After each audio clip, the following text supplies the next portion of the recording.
오후 3시 강남구 압구정동의 한 아파트 거실에는 묵직한 침묵이 흘렀어요. 74 김정희 씨가 소파에 기댄 채 텔레비전을 멍하니 바라보고 있었답니다. 화면에서는 건강기능식품 광고가 요란하게 흘러나왔지만 정혜 씨의 눈동자는 초점을 잃은 듯 흐릿했어요. 남편이 세상을 떠난 지 이제 석 달째였어요.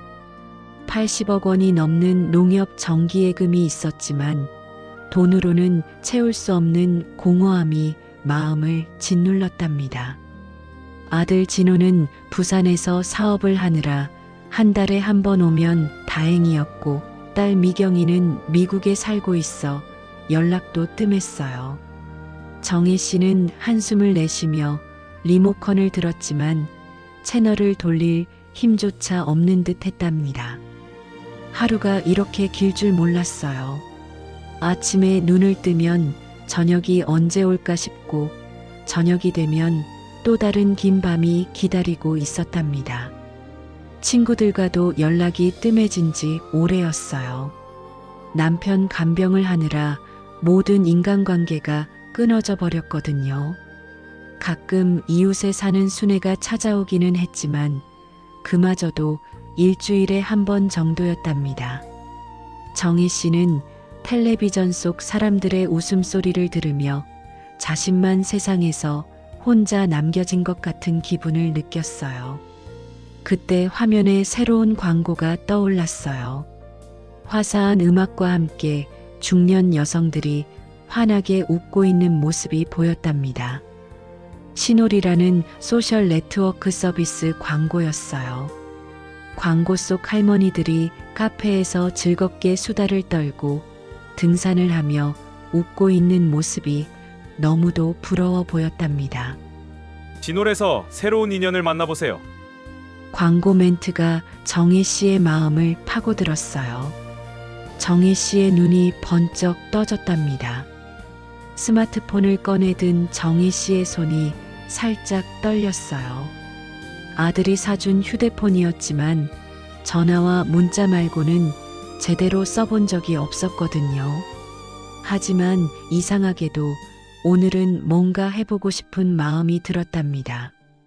앱스토어에서 신호를 검색하고 다운로드하는 데만 10분이 걸렸어요. 손가락이 익숙하지 않아서 잘못 누르기를 여러 번 반복했답니다. 회원가입 화면이 나타나자 정혜 씨는 잠시 망설였어요.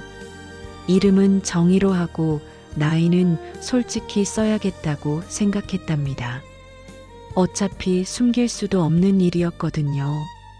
프로필 사진을 등록하는 단계에서 정혜 씨는 한참을 고민했어요. 갤러리에 있는 사진들을 하나씩 훑어보니 대부분 가족 사진이거나 음식 사진뿐이었답니다. 그 중에서 작년 여름 제주도 여행에서 찍은 사진을 골랐어요. 파란 바다를 배경으로 환하게 웃고 있는 모습이 그나마 가장 밝아 보였거든요. 그때는 남편이 아직 건강했을 때였답니다. 자기소개를 쓰는 란에서 정혜 씨는 또 한참을 멈춰 섰어요.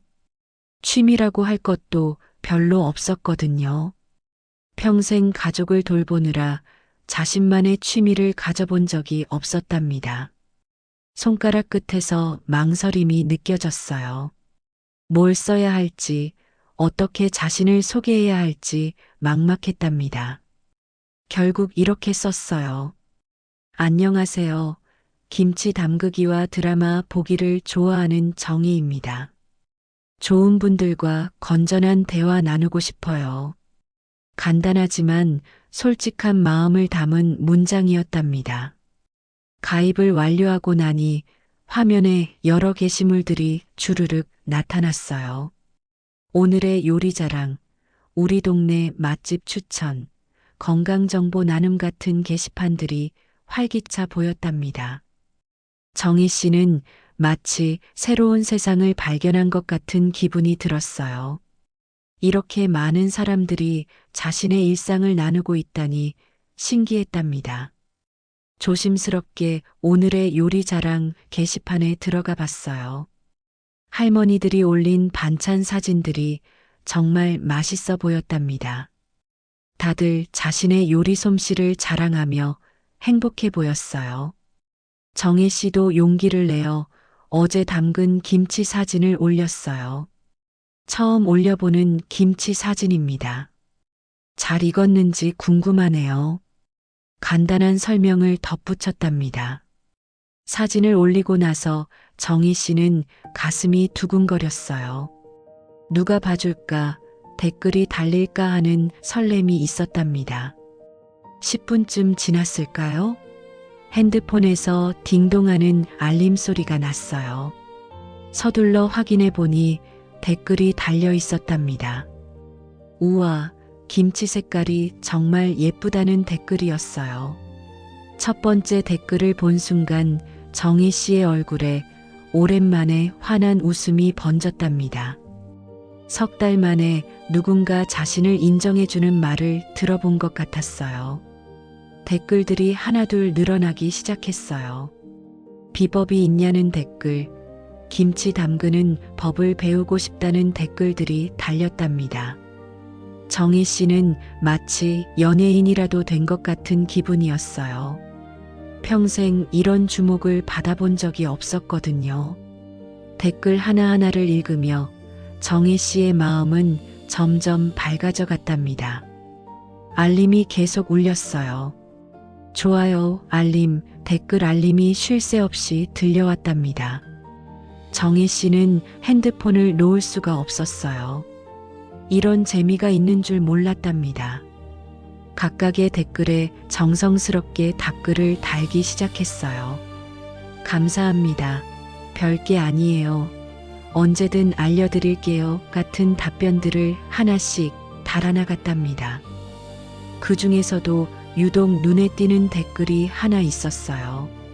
철수라는 사람이 단 댓글이었는데 다른 댓글들보다 훨씬 정중하고 세심해 보였답니다. 김치 색깔이 정말 먹음직스럽다며 혹시 직접 담근 것이냐고 물어보는 내용이었어요. 정희 씨는 철수라는 이름을 클릭해 봤어요. 프로필 사진에는 반백의 깔끔한 남성이 골프채를 든 모습이 보였답니다. 얼굴은 인자해 보였고 옷차림도 단정했어요. 자기소개에는 부산에서 작은 사업을 하고 있는 철수라고 적혀 있었답니다. 좋은 사람들과 진솔한 이야기 나누고 싶다는 문구도 있었어요. 정희 씨의 마음에 묘한 설렘이 일었어요. 오랜만에 누군가 자신에게 관심을 보여주는 것 같아서 기분이 좋아졌답니다. 정중한 말투에서 교양 있는 사람이라는 느낌이 들었어요. 답댓글을 조심스럽게 달았답니다. 네, 직접 담갔어요. 오이도 우리 집 베란다에서 기른 거예요. 곧바로 철수에게서 답글이 달렸어요. 정말 대단하다며 요리에 정성이 대단한 것 같다는 내용이었답니다. 정희 씨는 얼굴이 빨개지는 걸 느꼈어요. 이런 기분이 언제적 일인지 마치 처녀 때로 돌아간 것 같은 떨림이 있었답니다. 혹시 김치 직접 담그셨나요? 철수의 질문이 정중하고 관심 어린 목소리로 들렸어요. 정희 씨는 점점 철수와의 대화에 빠져들었답니다. 저녁 시간이 되도록 정희 씨는 신호를 들여다보고 있었어요. 여러 게시물에 댓글을 달고 다른 사람들의 일상을 구경하는 게 이렇게 재미있을 줄 몰랐답니다. 특히 철수와 주고받는 댓글들은 하나도 놓치고 싶지 않았어요. 핸드폰 화면 속에서 새로운 세상이 열리고 있었답니다. 이틀 뒤 정희 씨의 김치 사진은 신올 오늘의 인기글 첫 번째에 올라 있었어요. 좋아요가 200개를 넘어섰고 댓글도 50개가 달려 있었답니다. 정희 씨는 믿기지 않는 표정으로 화면을 들여다봤어요. 평생 이렇게 많은 사람들에게 주목받아 본 적이 없었거든요. 아침부터 알림이 쉴 새 없이 울렸어요. 댓글 알림, 좋아요 알림, 새로운 팔로워 알림까지 정희 씨의 핸드폰은 바쁘게 울려댔답니다. 마치 인기 연예인이라도 된 것 같은 기분이었어요. 정희 씨는 하나하나 확인하며 댓글을 달기 바빴답니다. 그때 핸드폰에 특별한 메시지 알림이 떴어요. 철수님이 개인 메시지를 보냈다는 알림이었답니다. 정희 씨의 가슴이 두근거렸어요. 개인 메시지라니 이런 경험은 처음이었답니다. 메시지를 열어보니 철수가 인기글을 축하한다며 개인적으로 이야기를 나눠보고 싶다는 내용이었어요. 자신도 요리에 관심이 많다면서 정중하게 부탁하는 말투였답니다. 정희 씨는 볼이 빨갛게 달아오르는 걸 느꼈어요. 답장을 보내고 나서 정희 씨는 거울을 보며 괜히 머리를 만져봤답니다. 메시지라고 해서 외모가 보이는 건 아니지만 왠지 단정히 하고 싶은 마음이 들었어요. 곧바로 철수에게서 답장이 왔어요. 자신은 부산에서 작은 무역업을 하고 있다며 일 때문에 전국을 다닌다고 했답니다. 정혜 씨처럼 정성스럽게 음식하는 분을 보면 정말 대단하다고 생각한다는 내용이었어요. 정희 씨는 자신도 모르게 솔직하게 대답했답니다. 강남구 압구정동에 살고 있으며 남편이 돌아가시고 혼자 지내고 있다고 말했어요. 철수와 이야기할 때는 마음이 편해지는 것 같았답니다. 철수도 비슷한 처지였어요. 아내를 잃고 홀로 지낸 지 5년이 되어 간다며 이런 소통이 큰 위안이 된다고 했답니다. 둘의 대화는 점점 깊어져 갔어요.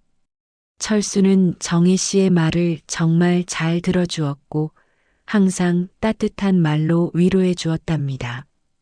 매일 아침이면 철수에게서 안부 메시지가 왔어요. 날씨가 추워졌는데 건강 조심하라는 말, 오늘도 맛있는 요리하실 거냐는 말들이 정희 씨에게는 큰 기쁨이었답니다. 하루 종일 기다려지는 메시지였어요. 정희 씨는 철수의 메시지를 받으면 하루가 밝아지는 것 같았답니다. 이런 관심을 받아본 게 언제인지 기억도 안 났어요. 남편도 살아생전에 이런 세심한 배려는 보여주지 않았었거든요. 일주일쯤 지났을 때 철수가 전화번호를 물어봤어요. 메시지보다는 목소리로 이야기하는 게 더 좋을 것 같다면서 정중하게 부탁했답니다. 정희 씨는 잠시 망설였지만 결국 번호를 알려줬어요. 첫 통화는 30분 정도 이어졌답니다. 철수의 목소리는 부드럽고 따뜻했어요. 부산 사투리가 살짝 섞인 목소리에서 인자함이 느껴졌답니다. 둘은 요리 이야기부터 시작해서 자식들 이야기, 건강 이야기까지 다양한 주제로 대화를 나눴어요. 철수는 정희 씨의 이야기를 정말 잘 들어줬답니다. 그런데 며칠 뒤 친구 순애가 집에 놀러 왔어요. 순애는 정희와 같은 아파트에 살면서 20년 넘게 지낸 절친이었답니다. 정혜 씨가 핸드폰만 들여다보고 있자 순애가 의아하다는 표정을 지었어요. 요즘 뭐 하느라 그렇게 핸드폰만 보고 있냐고 물었답니다. 정혜 씨는 신혼 이야기를 꺼내기가 부끄러워서 그냥 드라마를 본다고 둘러댔어요. 하지만 순애의 눈을 속일 수는 없었답니다. 정희야, 너 혹시 이상한 사람들이랑 연락하는 거 아니야? 순애의 경고는 정희 씨에게 찬물을 끼얹는 것 같았어요.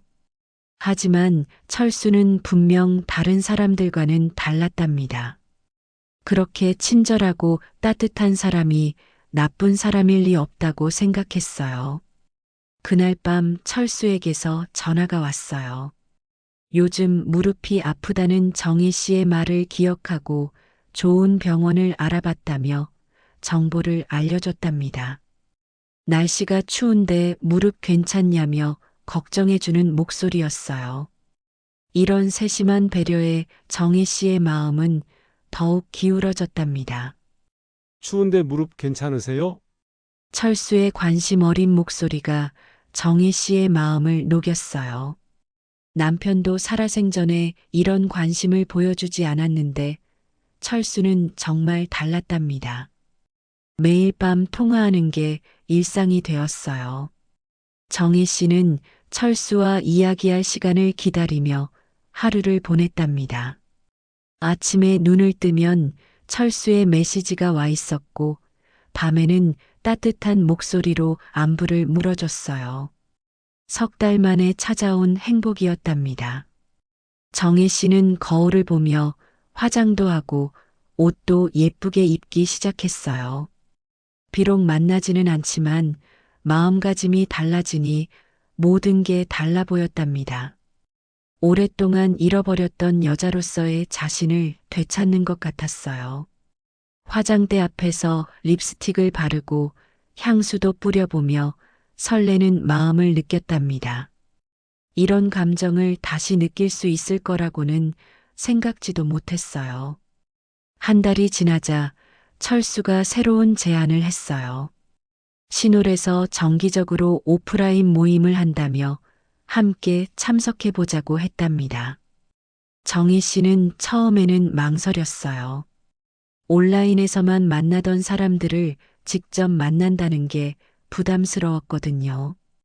집에서만 지내던 생활에서 벗어나 사람들을 만난다는 건 큰 용기가 필요했답니다. 정희 씨가 고민하는 모습을 보인 철수는 더욱 정중하게 설득했어요. 정희 씨 같은 분이야말로 모임에 꼭 필요한 분이라며 걱정하지 말라고 했답니다. 자신이 옆에 있을 거라는 말에 정희 씨는 마음이 흔들렸어요. 결국 정희 씨는 모임에 참석하기로 했답니다. 모임 장소는 강남의 한 카페였어요. 정희 씨는 며칠 전부터 무엇을 입을지 고민했답니다. 오랜만에 나가는 자리라 설레기도 하고 걱정도 되었어요. 옷장을 뒤져서 가장 괜찮은 옷들을 골라보고 또 골라봤답니다. 모임 당일 정희 씨는 평소보다 일찍 일어나 준비를 했어요. 화장도 정성스럽게 하고 가장 예쁜 옷을 골라 입었답니다. 거울 속의 자신이 오랜만에 괜찮아 보였어요. 마치 데이트라도 나가는 것 같은 기분이었답니다. 카페에 도착하자 이미 여러 사람들이 앉아 있었어요. 대부분 50대와 60대로 보이는 분들이었답니다. 철수도 와 있었는데 실제로 만난 철수는 사진보다 더 인상이 좋아 보였어요. 정혜 씨를 자리로 안내해주는 모습도 신사적이었답니다.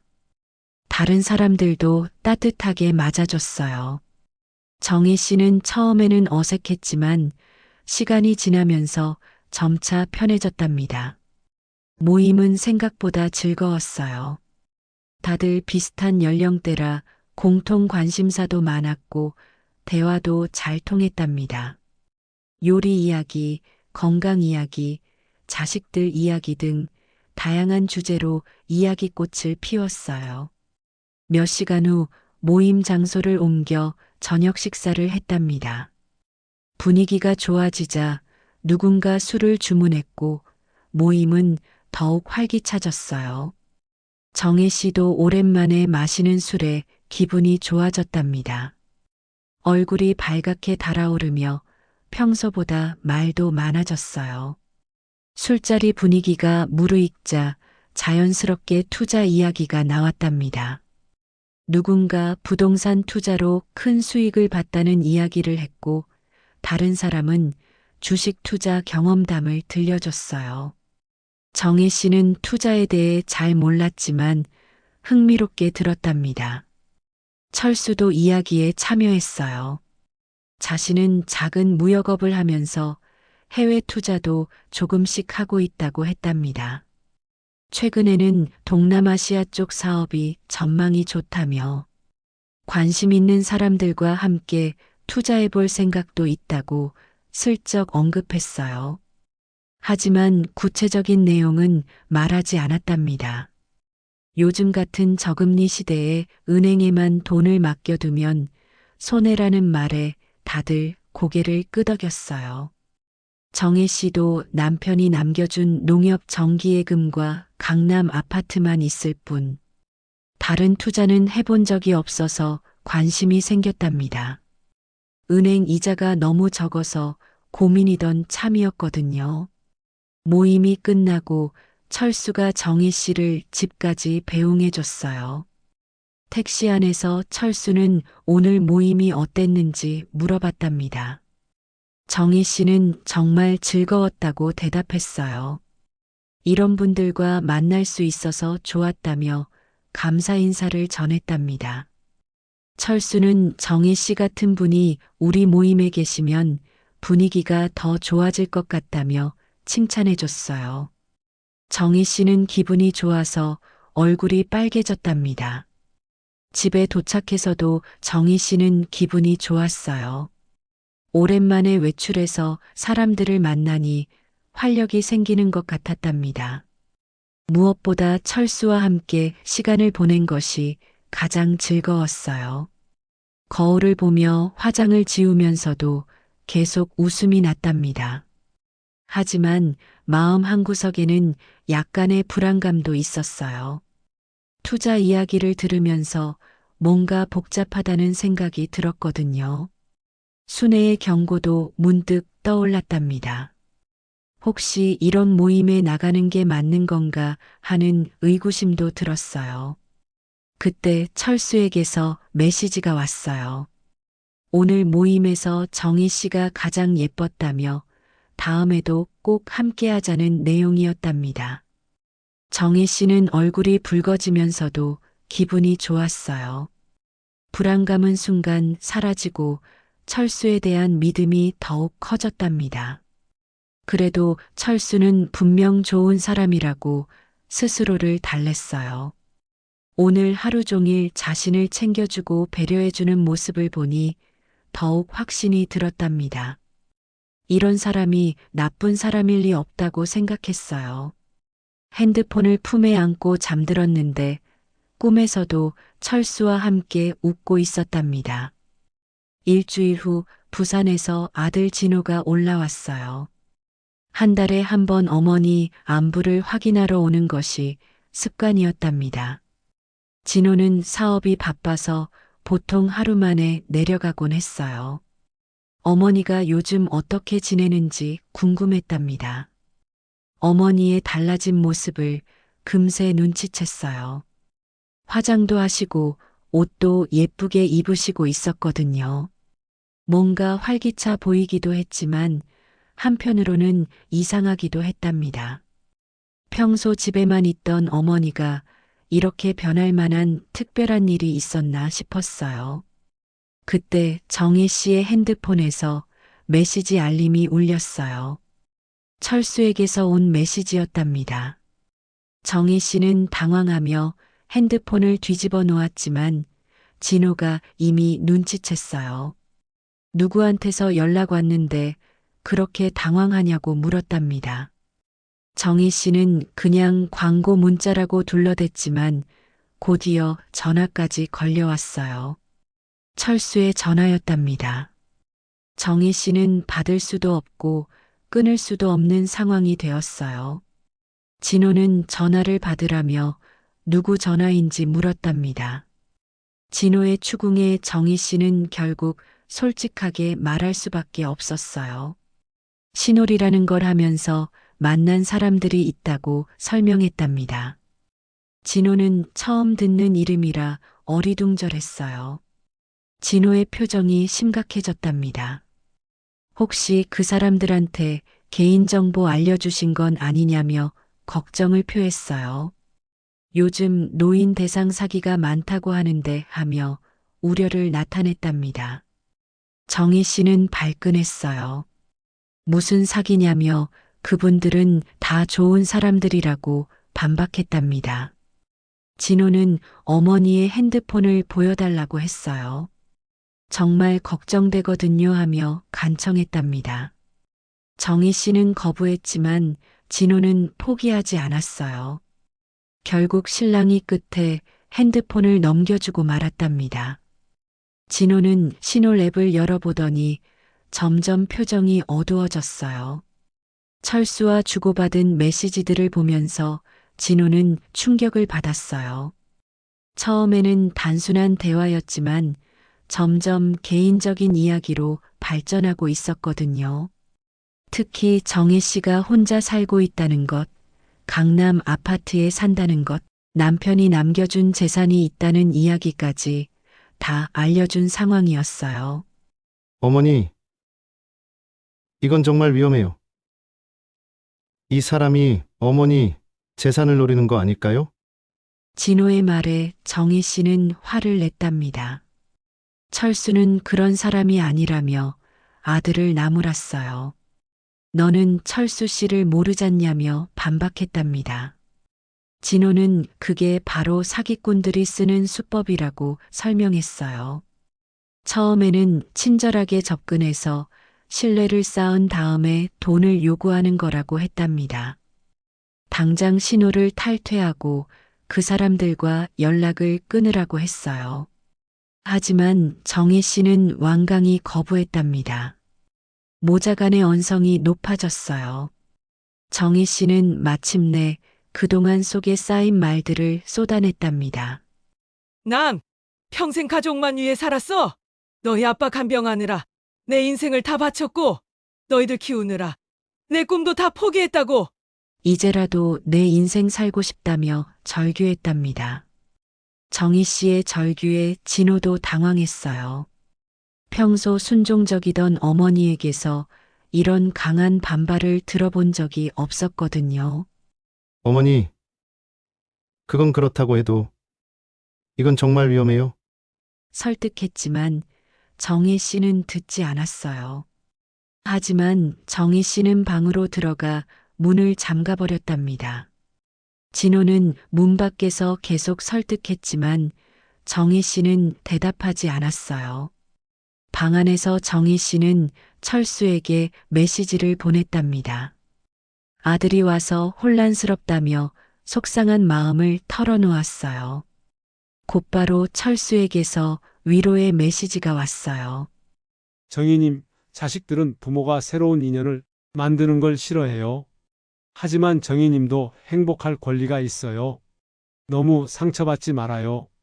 위로해줬어요. 철수의 따뜻한 위로에 정희 씨는 눈물이 났답니다. 자신을 이해해주는 건 철수뿐인 것 같았답니다. 가족들은 자신의 마음을 전혀 몰라주는데 철수만이 자신의 편이 되어주는 것 같았어요. 진호는 결국 그날 밤 부산으로 내려가면서 이웃에 사는 순애에게 어머니를 좀 지켜봐 달라고 부탁했답니다. 뭔가 이상한 일에 휘말리는 것 같다며 걱정을 표했어요. 순애도 진작부터 정희의 변화를 눈치채고 있었답니다. 평소와 다르게 화장을 하고 나가는 일이 잦아졌고 핸드폰만 들여다보는 시간도 늘었거든요. 진호가 떠나고 나서 정희 씨는 더욱 철수에게 의지하게 되었어요. 가족들이 자신을 이해해주지 않는다는 서운함에 철수만이 자신의 편이라고 생각했답니다. 그날 밤 철수와의 통화에서 정희 씨는 울먹이며 하소연했어요. 철수는 정희 씨의 편이 되어주며 위로해줬답니다. 며칠 후 철수가 정희 씨에게 특별한 제안을 했어요. 자신이 진행하는 해외 투자 사업에 함께 참여해보지 않겠냐는 것이었답니다. 정희님, 제가 요즘 동남아시아 쪽 부동산 개발 사업을 진행하고 있다며 정말 전망이 좋은 투자처라고 설명했어요. 신뢰할 만한 분들과만 함께 하려고 한다면서 정희 씨에게 특별히 제안하는 거라고 했답니다. 철수는 자세한 설명을 해줬어요. 베트남의 관광 리조트 개발 사업이라며 이미 땅도 확보해 놨고 정부 승인도 받았다고 했답니다. 투자금은 최소 5천만 원부터라고 했어요. 정혜 씨가 수익률을 묻자 보수적으로 잡아도 1년에 30%는 될 거라고 답했어요. 은행 이자가 연 2%도 안 되는 요즘 이런 기회는 흔하지 않다고 강조했답니다. 정희 씨는 솔깃했어요. 남편이 남겨준 농협 정기예금 80억 원이 있었는데 이자가 너무 적어서 고민이던 참이었답니다. 하지만 한편으로는 불안하기도 했어요. 해외 투자는 위험하지 않냐고 물었답니다. 자신은 투자 경험이 없어서 걱정된다고 했어요. 철수는 걱정하지 말라고 안심시켰어요. 자신이 이미 이 분야에서 10년 넘게 일해온 전문가라며 혼자 하는 게 아니라 여러분이 함께 하는 거니까 안전하다고 했답니다. 계속해서 설득했어요. 이런 기회는 정말 드물다며 정희 씨 같은 분에게만 특별히 제안하는 거라고 했답니다. 정희 씨가 5천만 원은 너무 큰 돈인 것 같다고 하자 처음에는 적은 금액으로 시작해도 된다고 했어요. 2천만 원 정도면 어떠냐며 수익을 확인한 다음에 추가로 투자해도 된다고 했답니다. 정희 씨는 고민에 빠졌어요. 그때 철수가 결정적인 말을 했어요. 정희님, 솔직히 말씀드리면 저는 정희님을 많이 좋아해요. 그래서 이런 좋은 기회를 함께 나누고 싶은 겁니다. 만약 이 투자로 수익이 생기면 우리 미래도 함께 계획해 볼 수 있지 않을까요? 이 말에 정혜 씨의 마음이 흔들렸어요. 철수의 마음을 확인한 것 같아서 기뻤답니다. 동시에 그의 제안을 거절하면 관계가 끝날 것 같은 두려움도 있었어요. 며칠을 고민한 끝에 정희 씨는 투자하기로 결정했답니다. 하지만 처음에는 1,000만 원으로 시작하겠다고 했답니다. 철수는 흔쾌히 동의했어요. 정희님의 신중한 성격이 오히려 좋다고 칭찬까지 해줬답니다. 그리고 계약서와 투자 설명서를 가지고 정혜 씨를 만나자고 제안했어요. 다음 날 강남의 한 카페에서 만났어요. 철수는 정말 그럴듯한 투자 설명서와 계약서를 가져왔답니다. 베트남 리조트 개발 조감도까지 있어서 정말 실제 사업 같아 보였어요. 정희 씨는 계약서를 꼼꼼히 읽어봤지만 전문 용어가 많아서 잘 이해되지 않았어요. 하지만 철수를 믿고 서명했답니다. 언제쯤 수익금을 받을 수 있냐고 물었더니 3개월 후에 첫 번째 배당금을 드릴 예정이라고 했어요. 그때까지 기다려주시면 정희님이 얼마나 현명한 선택을 하셨는지 아실 거라고 확신에 찬 목소리로 말했답니다. 그날 오후 정희 씨는 농협에 가서 정기예금 일부를 해지했어요. ATM에서 거래 내역서를 뽑아보니 잔액이 줄어든 게 확연히 보였답니다.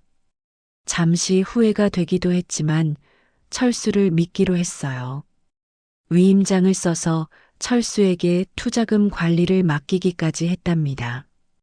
투자 후 일주일 동안은 철수가 매일 연락을 해왔어요. 투자 진행 상황을 알려주고 정희 씨의 안부도 물어봤답니다. 정희 씨는 좋은 선택을 했다고 생각했어요. 하지만 2주일째 되는 날부터 철수의 연락이 뜸해지기 시작했답니다.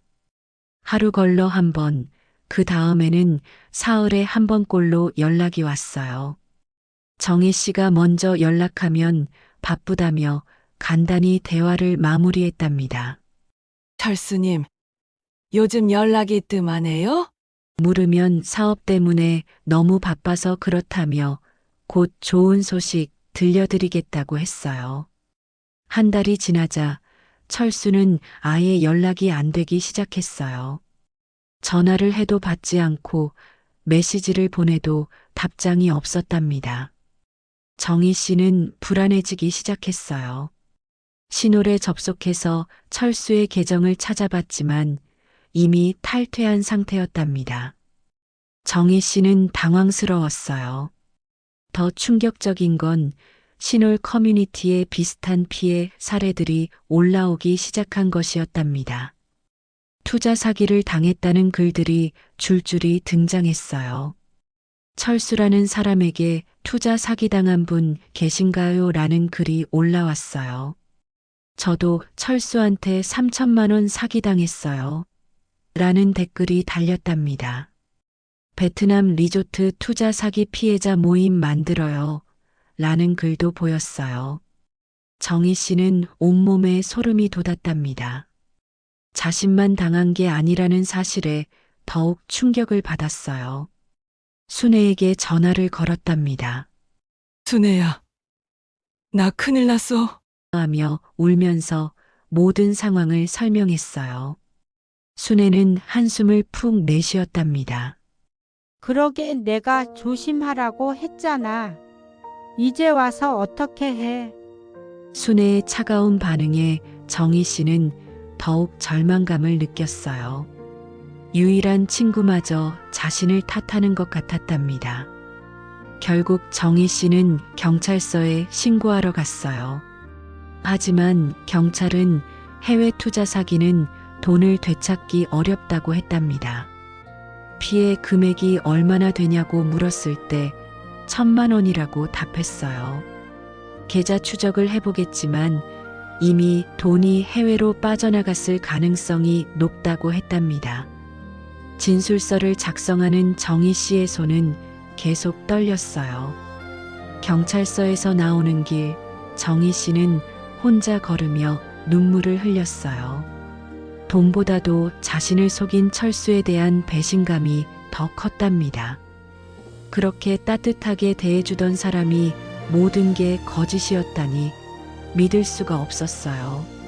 매일 안부를 물어주던 그 목소리, 걱정해주던 그 말들이 모두 연기였다고 생각하니 허탈했답니다. 집에 도착해서도 정희 씨는 한동안 멍하니 앉아 있었어요. 텅 빈 집이 더욱 공허하게 느껴졌답니다. 남편이 떠나고 나서 처음 느꼈던 그 외로움이 다시 몰려왔어요. 하지만 이번에는 더 깊고 쓰라린 외로움이었답니다. 믿었던 사람에게 배신당한 상처가 마음 깊숙이 자리 잡았어요. 핸드폰을 보니 철수와 주고받았던 메시지들이 그대로 남아 있었어요. 하나하나 읽어보니 이제는 모든 게 계산된 말처럼 느껴졌답니다. 정성스럽게 보내준 안부 메시지도 따뜻한 위로의 말도 모두 거짓이었구나 싶었어요. 정희 씨는 메시지를 모두 삭제했어요. 철수의 번호도 차단했답니다. 하지만 마음속 상처는 쉽게 지워지지 않았어요. 며칠 후 정희 씨는 다시 신홀에 접속했어요. 탈퇴하기 버튼 앞에서 한참을 망설였답니다. 이 모든 일의 시작점이었지만 동시에 마지막 남은 연결고리 같기도 했어요. 신홀 커뮤니티에는 여전히 투자 사기 피해자들의 글이 올라오고 있었답니다. 정혜 씨와 비슷한 처지의 사람들이 생각보다 많았어요. 모두 외로움을 달래고 싶어서 시작한 일이 이런 결과를 낳았다고 하소연했답니다. 정혜 씨도 자신의 경험담을 올렸어요. 다른 피해자들에게 조금이라도 도움이 되길 바라는 마음이었답니다. 저도 철수라는 사람에게 속았습니다. 라고 시작한 글에서 처음에는 정말 좋은 사람인 줄 알았다고 했어요. 몇 달 동안 매일 안부를 물어주고 관심을 가져줬다며 하지만 모든 게 투자금을 노린 계획이었나 보다고 썼답니다. 글을 올리고 나니 비슷한 피해를 당한 분들에게서 댓글이 달렸어요. 서로 위로하고 격려하는 내용들이었답니다. 저도 같은 수법에 당했어요. 너무 자책하지 마세요. 라는 댓글들을 보면서 정혜 씨는 조금 위안을 받았어요. 며칠 후 아들 진호가 다시 올라왔어요. 어머니가 투자 사기를 당했다는 소식을 듣고 급히 온 것이었답니다. 어머니, 정말 괜찮으세요? 하며 얼마나 당하신 거냐고 물었어요. 진호는 예상보다 차분했답니다. 어머니를 탓하기보다는 위로해 주려고 노력했어요. 1,000만 원이라고 답하자 그나마 다행이라며 더 큰 피해를 당할 수도 있었다고 했답니다. 진호는 어머니를 꼭 안아줬어요. 정희 씨는 아들의 품에서 그동안 참았던 눈물을 터뜨렸답니다. 정말 바보 같았다며 그 사람이 날 좋아한다고 믿었다고 했어요. 어머니, 사랑받고 싶어 하는 마음이 잘못된 건 아니에요. 라고 진호가 위로해 줬답니다.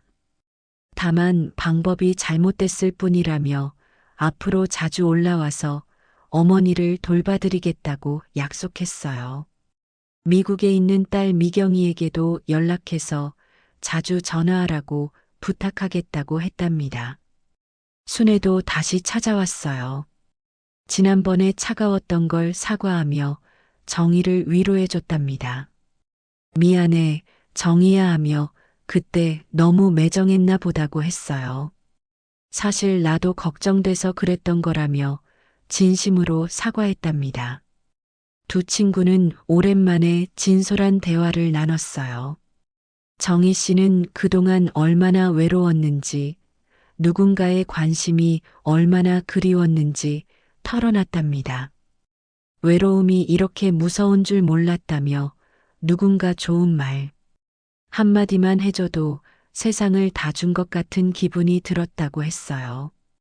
그래도 이제 알았잖아 하며 순애가 위로해줬답니다.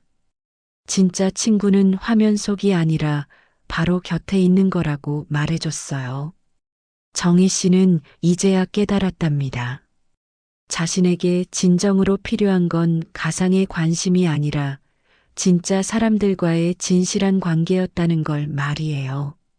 며칠 후 정희 씨는 신호를 완전히 탈퇴했어요. 그 대신 동네 복지관에서 하는 요리 교실에 등록했답니다. 직접 만나는 사람들과 건전한 취미 활동을 함께 하기로 한 것이었어요. 첫 요리 교실 날 정희 씨는 떨리는 마음으로 복지관에 갔답니다. 비슷한 연령대의 분들이 모여 있었는데 모두 친근해 보였어요. 수업이 시작되자 정희 씨는 집중했답니다. 다른 사람들과 함께 음식을 만들고 나누는 시간이 정말 즐거웠어요. 무엇보다 실제로 얼굴을 마주보고 대화할 수 있다는 게 좋았답니다. 정희님, 손이 정말 좋으시네요. 라는 칭찬을 들으며 정희 씨는 웃었어요. 김치 담그는 비법 좀 가르쳐 달라는 부탁에 언제든지 집에 놀러 오라고 답했답니다. 이렇게 자연스럽게 새로운 인연들이 만들어져 갔어요. 화면 속이 아닌 현실에서 만나는 따뜻한 관계들이었답니다. 집에 돌아가는 길, 정희 씨는 마음이 한결 가벼워진 걸 느꼈어요. 비록 1,000만 원이라는 큰 수업료를 냈지만 더 큰 교훈을 얻었다고 생각했답니다. 외로움이 만든 클릭 한 번이 자신의 노후를 흔들었지만 이제는 진짜 친구들이 곁에 있다는 걸 알았어요.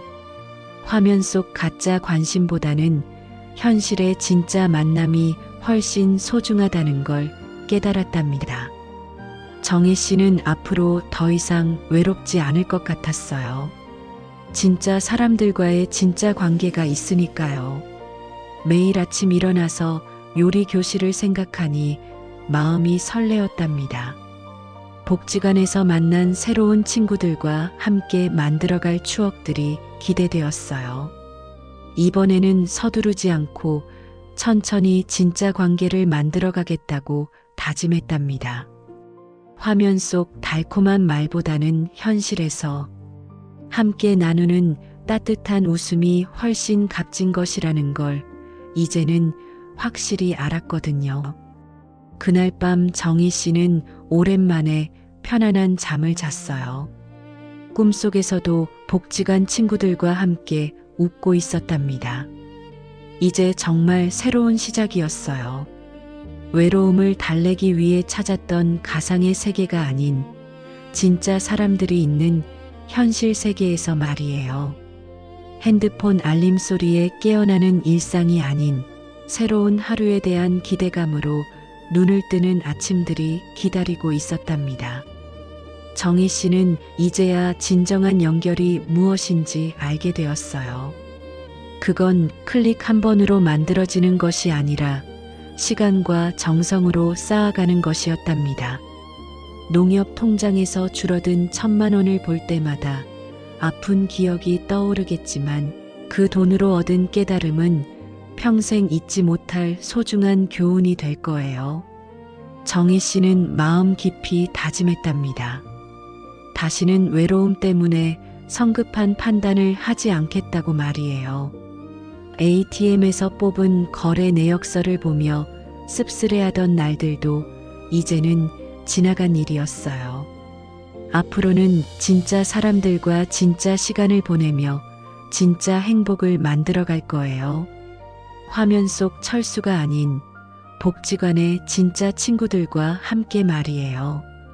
정희 씨의 새로운 인생이 이제 막 시작되고 있었답니다. 이번에는 허상이 아닌 현실에서, 거짓이 아닌 진실 속에서 말이에요. 외로움은 때로 우리의 판단력을 흐려놓습니다.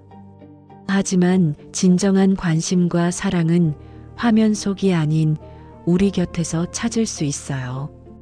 가족의 걱정도, 친구의 충고도 모두 진짜 사랑에서 나온 것이랍니다. 디지털 세상의 달콤한 말보다는 현실의 따뜻한 손길이 훨씬 소중하다는 걸 기억해 주세요. 신홀 같은 온라인 플랫폼에서 만나는 사람들이 모두 나쁜 것은 아니지만 투자나 금전적인 제한이 나오면 반드시 가족이나 믿을 만한 사람들과 상의해야 해요.